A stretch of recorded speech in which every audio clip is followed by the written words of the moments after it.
जय हिंद बच्चों, मैं सोनिया श्रीवास्तव आज पुनः उपस्थित हूँ आपके पास सामने एक नए दिन नए अध्याय के साथ। बच्चों, आज हम कक्षा 9 विषय हिंदी हमारी पाठ्य पुस्तक क्षितिज भाग 1 में संकलित पाठ 4 सांवले सपनों की याद का अध्ययन करेंगे। इसके लेखक जावेर हुसैन हैं। बच्चों, जीवन परिचय पर प्रकाश डालते हैं। जावेर हुसैन का जन्म सन 1945 में गांव नौनही राजगीर जिला नालंदा बिहार में हुआ। वे अंग्रेजी भाषा साहित्य के प्राध्यापक रहे। सक्रिय राजनीति में भाग लेते हुए 1977 में मुंगेर से बिहार विधानसभा के सदस्य निर्वाचित हुए और मंत्री बने। सन 1995 से बिहार विधान परिषद के सभापति हैं। जावेर हुसैन हिंदी, उर्दू तथा अंग्रेजी 3 भाषाओं में समान अधिकार के साथ लेखन करते हैं। उनकी हिंदी रचनाओं में जो आगे हैं डोला बीबी का मजार, अतीत का चेहरा, लोंगा, एक नदी रेत भरी प्रमुख हैं। अपने लंबे राजनीतिक सामाजिक जीवन के अनुभवों में उपस्थित आम आदमी के संघर्षों को उन्होंने अपने साहित्य में प्रकट किया है। संघर्षरत आम आदमी और विशिष्ट व्यक्तित्वों पर लिखी गई उनकी डायरियाँ चर्चित प्रशंसित हुई हैं। जावेर हुसैन ने डायरी विधा में एक अभिनव प्रयोग किया है जो अपनी प्रस्तुति शैली और शिल्प में नवीन है। प्रस्तुत पाठ जून 1987 में प्रसिद्ध पक्षी विज्ञानी सालेम अली की मृत्यु के तुरंत बाद डायरी विधा में लिखा गया है। सालेम अली की मृत्यु से उत्पन्न दुख और अवसाद को लेखक ने सांवले सपनों की याद के रूप में व्यक्त किया है। सालेम अली का स्मरण करते हुए लेखक ने उनका व्यक्ति चित्र प्रस्तुत किया है। यहाँ भाषा की रवानी और अभिव्यक्ति की शैली दिल को छूती है। बच्चों, सालेम अली जो कि जावेर हुसैन के मित्र थे, अतः आज हम जिस अध्याय का अध्ययन करेंगे वह भाव और अपनेपन से परिपूर्ण है। प्रिय बच्चों, इस लेख में मित्रता की पराकाष्ठा को दर्शाया गया है। इस अध्याय में एक मित्र ने दूसरे मित्र को भावपूर्ण श्रद्धांजलि अर्पित की है। मित्र को अपने मनोभाव में व्यक्त करना जितना सरल है उतना ही कठिन है। बच्चों, सरल इसलिए क्योंकि अगर कहा जाए कि जब हम जीवन की धूप में थक जाते हैं तब ठंडी छांव मित्र है। मुस्कुराते अधरों में भी मन की व्यथा को समझने वाला होता है मित्र। और कठिन इसलिए कि यदि कोई कहे कि कुछ शब्दों में मित्र का वर्णन करो तो यह बहुत ही कठिन है, क्योंकि मित्र हृदय में विराजमान होता है और मित्र की व्यथा को कुछ शब्दों में लिख पाना सरल आसान नहीं होता, बहुत कठिन होता है। इसलिए बच्चों, मित्र जितना सरल है उतना ही कठिन है। मित्र हमारे जीवन की ठंडी छांव है। आज के अध्याय में जावेर हुसैन ने सालेम अली की मृत्यु से व्यथित होकर डायरी विधा में अपने मनोभावों की अभिव्यक्ति की है। अपने दुख से उत्पन्न मन को भिगाने वाले क्षणों का वर्णन किया है। सालेम अली के व्यक्तित्व को दर्शाने वाले इस अध्याय का अध्ययन आज हम करते हैं। तो बच्चों, चलिए पाठ की ओर बढ़ते हैं। कवि अपने मित्र यानी सालेम अली की अंतिम यात्रा का वर्णन कर रहे हैं और कह रहे हैं, सुनहरे परिंदों के खूबसूरत पंखों पर सवार सांवले सपनों का एक हुजूम मौत की खामोश वादियों की तरफ अग्रसर है। कोई रोक टोक सके कहाँ संभव है। हुजूम अर्थात भीड़, जनसमूह, खामोश चुप रहना। लेखक कह रहे हैं कि जो कवि है वह अपनी अंतिम विदाई की ओर अग्रसर है। अब कोई उन्हें रोक सके ऐसा कहाँ संभव है। इस हुजूम के आगे आगे चल रहे सालेम अली अपने कंधों पर सैलानियों की तरह अपने अंतहीन सफ़र का बोझ उठाए, लेकिन यह सफ़र पिछले तमाम सफ़रों से भिन्न है। भीड़ भाड़ की जिंदगी और तनाव के माहौल से सालेम अली का यह आखिरी पलायन है। अब तो उस वन पक्षी की तरह प्रकृति में विलीन हो रहे हैं जो जिंदगी का आखिरी गीत गाने के बाद मौत की गोद में जा बसा हो। कोई अपने जिस्म की हरारत और दिल की धड़कन देकर भी उसे लौटाना चाहे तो वह पक्षी अपने सपनों के गीत दोबारा कैसे गाएगा।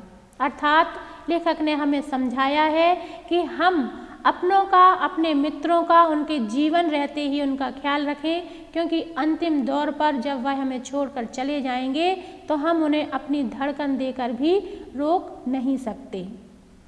लेखक कहते हैं वह अपने अंतिम सफ़र पर चलने को तैयार है।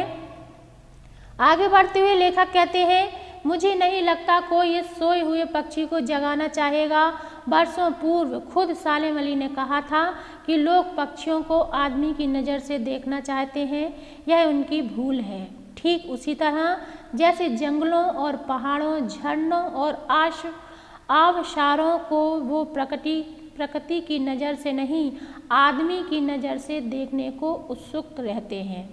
भला कोई आदमी अपने कानों से पक्षियों की आवाज़ का मधुर संगीत सुनकर अपने भीतर रोमांच का सोता फूटता महसूस कर सकता है? वह पूछ रहे हैं कि क्या कोई व्यक्ति पक्षियों को इतना अनुभव कर सकता है? नहीं कर सकता। आगे वह कहते हैं, एहसास की ऐसी ही एक ऊबड़ खाबड़ जमीन पर जन्मे मिथक का नाम है सालेम अली। अर्थात वह जितना पक्षियों के भावों को अनुभव कर सकते हैं उतना कोई और नहीं कर सकता। लेखक ने हमें ये समझाया है। आगे बढ़ते हुए उन्होंने एक उदाहरण भी दिया है। जब सालेम अली उन्हें छोड़कर चले गए तो वह बताना चाह रहे हैं कि उनके जाने से क्या उनके मन के भाव बदलेंगे। इसका उन्होंने एक उदाहरण भी दिया है। क्या उदाहरण दिया है? वे कहते हैं, पता नहीं इतिहास में कब कृष्ण ने वृंदावन में रासलीला रची और 100 गोपियों को अपनी शरारतों का निशाना बनाया था। कब माखन भरे भांडे फोड़े थे और दूध छाली से अपने मुँह भरे थे। कब वाटिका के छोटे छोटे किंतु घने पेड़ों की छाया में विश्राम किया था। कब दिल की धड़कनों को एकदम से तेज करने वाले अंदाज में बंसी बजाई थी। और पता नहीं कब वृंदावन की पूरी दुनिया संगीतमय हो गई थी। पता नहीं यह सब कब हुआ था, लेकिन कोई आज भी वृंदावन जाए तो नदी का सांवला पानी उसे पूरे घटनाक्रम की याद दिला देगा। हर सुबह सूरज निकलने से पहले जब पतली गलियों से उत्साह भरी भीड़ नदी की ओर बढ़ती है तो लगता है जैसे उस भीड़ को चीरकर अचानक कोई सामने आए और बंसी की आवाज़ पर सब किसी के कदम थम जाएंगे। हर शाम सूरज ढलने से पहले जब वाटिका का माली सैलानियों की हिदायत देता होगा तो लगता है जैसे बस कुछ ही क्षणों में वो कहीं से आ टपकेगा और संगीत का जादू वाटिका से भरे पूरे माहौल पर छा जाएगा। वृंदावन कभी बांसुरी के जादू से खाली हुआ है क्या? अर्थात लेखक यहाँ बताना चाह रहे हैं कि किसी के जाने से कोई हमसे, हमारे मन से दूर नहीं हो जाता है। ठीक उसी प्रकार जिस प्रकार हम जब मथुरा में जाएंगे तो हमें कृष्ण की लीलाओं का अनुभव होने लगेगा। उन्होंने यहाँ पर यमुना जी का भी वर्णन किया है कि नदी किनारे कोई जाएंगे तो कृष्ण जी की बाल लीलाओं का अनुभव हमें होने लगेगा, उनकी बांसुरी सुनाई देने लगेगी। जिस प्रकार मथुरा वृंदावन में कृष्ण जी रचे बसे हैं, वैसे ही सालेम अली उनके हृदय में रचे बसे हैं। उनके जाने से वह उनसे दूर नहीं हुए हैं। आगे बढ़ते हुए लेखक कहते हैं, मिथकों की दुनिया में इस सवाल का जवाब तलाश करने से पहले एक नज़र कमज़ोर काया वाले उस व्यक्ति पर डाली जाए जिसे हम सालेम अली के नाम से जानते हैं। उम्र को सदी तक पहुंचने में थोड़े ही दिन बच रहे होंगे। संभव है लंबी यात्राओं की थकान उनके शरीर को कमज़ोर कर दिया हो और कैंसर जैसी जानलेवा बीमारी उनकी मौत का कारण बनी हो, लेकिन अंतिम समय तक मौत उनकी आंखों से वह रोशनी छीनने में सफल नहीं हुई जो पक्षियों की तलाश और उनकी हिफाजत के प्रति समर्पित थी। सालेम अली की आंखों पर चढ़ी दूरबीन उनकी मौत के बाद ही तो उतरी थी।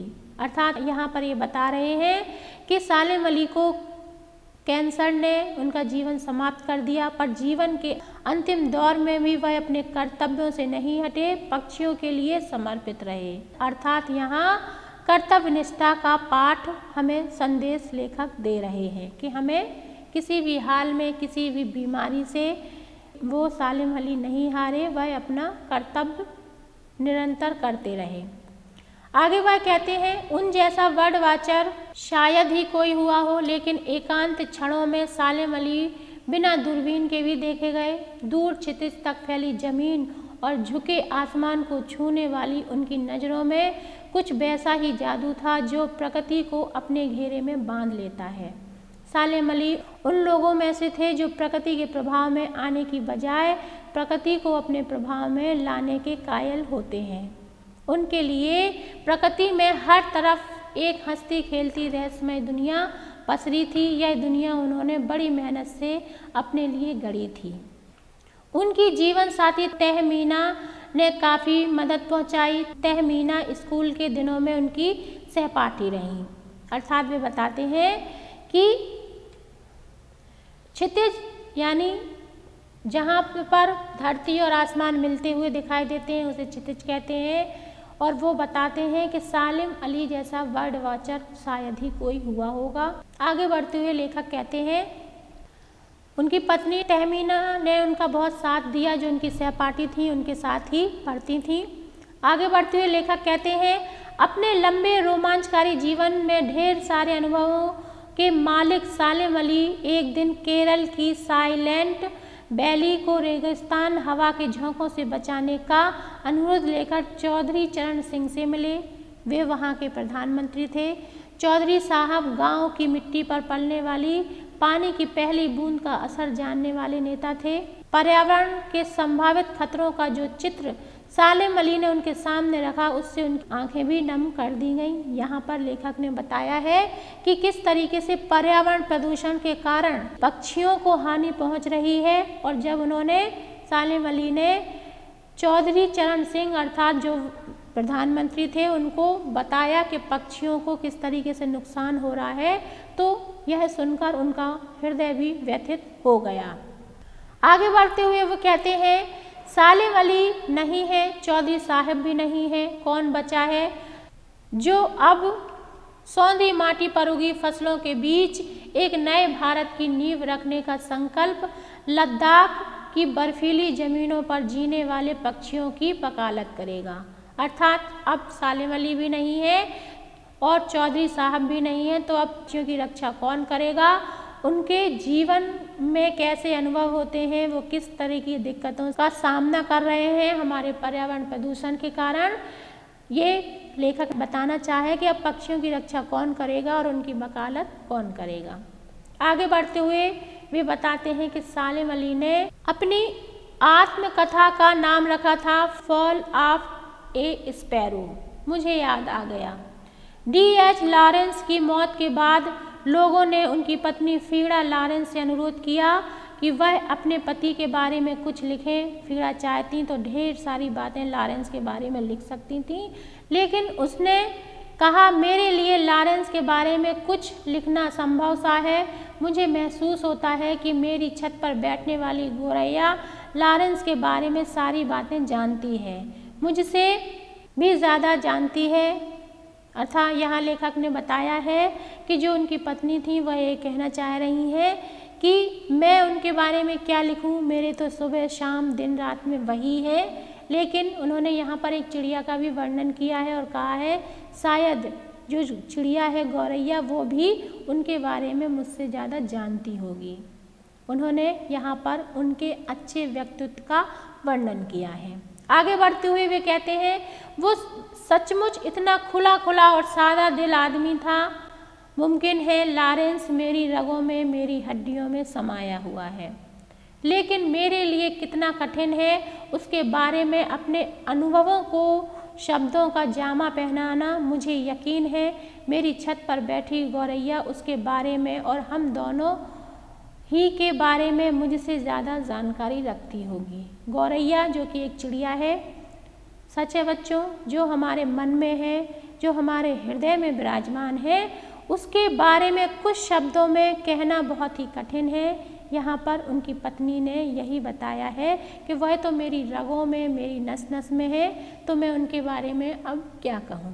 आगे बढ़ते हुए लेखक कहते हैं, जटिल प्राणियों के लिए सालेम अली हमेशा एक पहेली बने रहे होंगे। बचपन के दिनों में उनकी एयरगन से घायल होकर गिरने वाली नीले कंठ की वह गौरैया सारी जिंदगी उन्हें खोज के नए रास्तों की तरफ ले जाती है।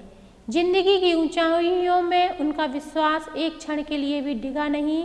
वो लॉरेंस की तरह सहज जिंदगी का प्रतिरूप बन गए। यहाँ पर लेखक ने बताया है, अगर हमारे जीवन में कोई एक छोटी सी घटना हमारे जीवन की दिशा बदल देता है, ठीक उसी तरीके से जिस तरीके से सालेम अली जो कि सीधा साधा सा जीवन जीते थे, पर बचपन में क्या हुआ कि जब वो गन चला रहे थे तो उनसे एक चिड़िया जो कि नीले रंग की गौरैया थी वो घायल हो जाती है। तब से वह पक्षियों के प्रति इतना समर्पित हो गए। उस छोटी सी घटना ने उनका जीवन ही बदल दिया और वह एक बड़े पक्षी विज्ञानी के रूप में सामने आए। सालेम अली प्रकृति की दुनिया में एक टापू बनने की बजाय अथाह सागर बनकर उभरे थे। जो लोग उनके भ्रमणशील स्वभाव और उनकी यायावरी से परिचित, यायावरी अर्थात घुमक्कर बड़ी, घूमने का बहुत शौक था सालेम अली को।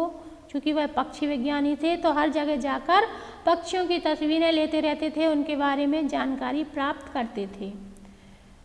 तो यायावरी से परिचित हैं, उन्हें महसूस होता है, उन्हें अनुभव होता है कि वो आज भी पक्षियों के सुराग में ही निकले हैं, अर्थात पक्षियों के लिए आज भी वह अपने अंतिम विदाई लेते हुए पक्षियों को ही तलाश रहे हैं। उन्हें ऐसा अनुभव होता है और बस अभी गले में दूरबीन लटकाए अपने खोजपूर्ण नतीजों के साथ लौट आएंगे। फिर लेखक कहते हैं, जब तक वो नहीं लौटेंगे क्या उन्हें गया हुआ मान लिया जाए। मेरी आंखें नम हैं, सालेम अली तुम लौटोगे क्या। लेखक कह रहे हैं, क्या सालेम अली तुम लौटोगे क्या। लेकिन यहाँ पर मित्रता का बहुत अच्छा वर्णन हुआ है और अंतिम विदाई देते हुए मन को भिगाते हुए जावेद हुसैन ने यह डायरी विदा लिखी है। वे कहते हैं और पूछ रहे हैं कि हे मित्र, क्या तुम लौटोगे, मैं तुम्हारे इंतजार में हूँ। बच्चों, प्रस्तुत पाठ में लेखक ने हमें बताया है कि जब सालेम अली अपनी अंतिम विदाई की ओर अग्रसर है तो किस तरीके से वह उन्हें याद आ रहे हैं, उनकी छोटी छोटी बातें उन्हें याद आ रही हैं। तभी लेखक ने एक उदाहरण भी दिया है कि जिस प्रकार श्री कृष्ण मथुरा वृंदावन में बसे हुए हैं और वहाँ पर उन्होंने बाल लीलाएं की हैं, क्या वह हम कभी भूल सकते हैं? नहीं, ऐसा कभी नहीं होगा। ठीक उसी प्रकार जावेद हुसैन ने कहा है कि सालेम अली को मैं कभी नहीं भूल सकता, वह मेरे हृदय में हमेशा विराजमान रहेंगे। और उन्होंने यह भी बताया कि क्या ऐसा पक्षी वैज्ञानिक दूसरा आएगा, और उनको याद करते हुए वो अंत में कहते हैं, क्या तुम कभी वापस आओगे। और इसी के साथ यह अध्याय समाप्त होता है। बच्चों, इस अध्याय से संबंधित कुछ महत्वपूर्ण तथ्य और बता रही हूँ, जैसे कि बार बार सालेम अली का जिक्र यहाँ पर हुआ है, उनका नाम आया है, तो उनके बारे में भी थोड़ा सा जान लेते हैं। आइए समझते हैं सालेम अली कौन है। प्रसिद्ध पक्षी विज्ञानी सालेम अली का जन्म 12 नवंबर 1896 में हुआ और उनकी मृत्यु 20 जून 1987 में हुई। उन्होंने फॉल ऑफ ए स्पैरो नाम से अपनी आत्मकथा लिखी है, जिसमें पक्षियों से संबंधित रोमांचक किस्से हैं।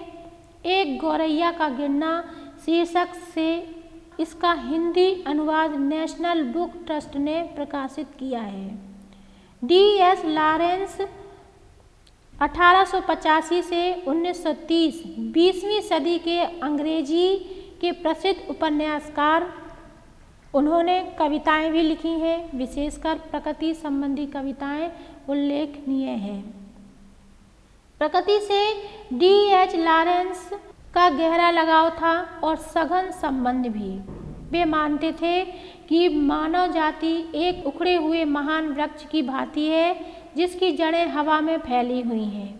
वे यह भी मानते थे कि हमारा प्रकृति की ओर लौटना जरूरी है। बच्चों, पाठ में आए कुछ कठिन शब्द इस प्रकार हैं। गणना बनाना, हुजूम जनसमूह भीड़, वादी घाटी, सौंधी सुगंधित मिट्टी पर पानी पड़ने से उठने वाली गंध, अर्थात जो मिट्टी जब बारिश होती है तो जो भीनी भीनी खुशबू आती है वो। पलायन दूसरी जगह चले जाना, वहाँ से भागना। हरारत गर्मी, शोक चंचल, सती 100 वर्ष का समय। बच्चों, यह अध्याय यहीं समाप्त होता है। मिलते हैं अगले अध्याय में। तब तक के लिए आप अपने घर में रहिए, सुरक्षित रहिए, अपना ख्याल रखिए। आप सभी का दिन शुभ हो। जय हिंद।